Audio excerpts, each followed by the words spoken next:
Those comments from the first family have sparked a lot of reaction. So let's talk about that in his piece here. CNN contributor and New York Times op-ed columnist Charles Blow. Good to see you, sir.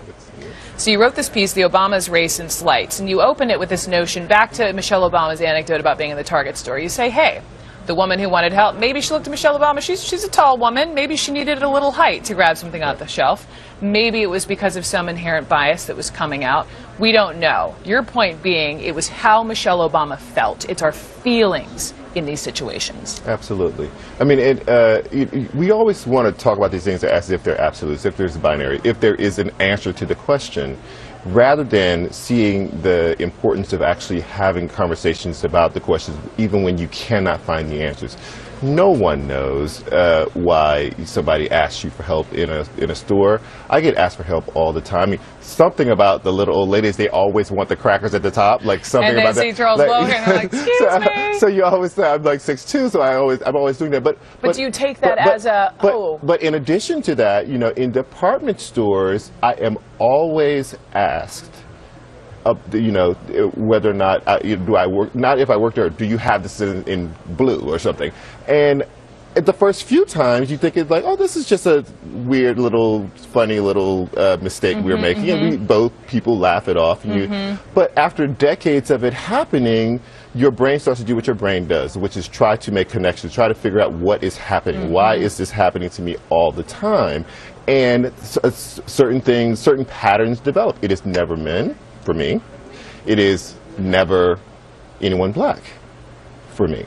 Really? Never. And so... Because I was just asked the other day, I was in Bed Bath & Beyond, I'm like, I don't know where the mattresses are. I think they're that way. You know? But that doesn't happen to me very often. But it happens to me literally all the time. Really? All the time. Let me read what the president said. There's no black male my age who's a professional who hasn't come out of a restaurant and is waiting for their car and somebody didn't hand them their car keys. So perhaps to your point, right, that is something that he has experienced, that you've experienced.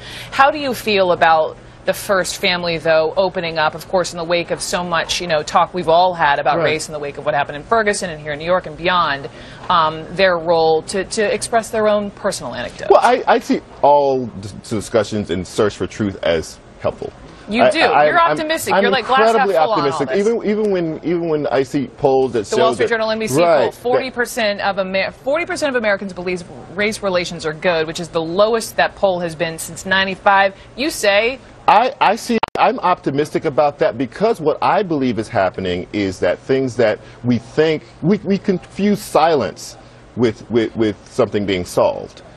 And that is not the case. Just because people are not discussing things does not mean that they are solved. And in fact, when you bring them out, it's messy and it's uncomfortable. It doesn't feel good. It doesn't feel good to us. And so we say, oh my God, things are really bad now because we have to talk about this awful thing that I don't really want to talk about, right? But I see that and I say, you know, this is actually a step forward. When you have to come out and talk about these things, and particularly when everyone talks about it, including the President and First Lady of the United States are talking about it, it's really helpful because I'm not saying that what happened in that Target with the First Lady was a racist incident. Interpersonal things are really hard to suss out. You never know what a person's motives are. You never know if malice is involved. You can't crawl into their heart and head. Exactly. There's no way to know that.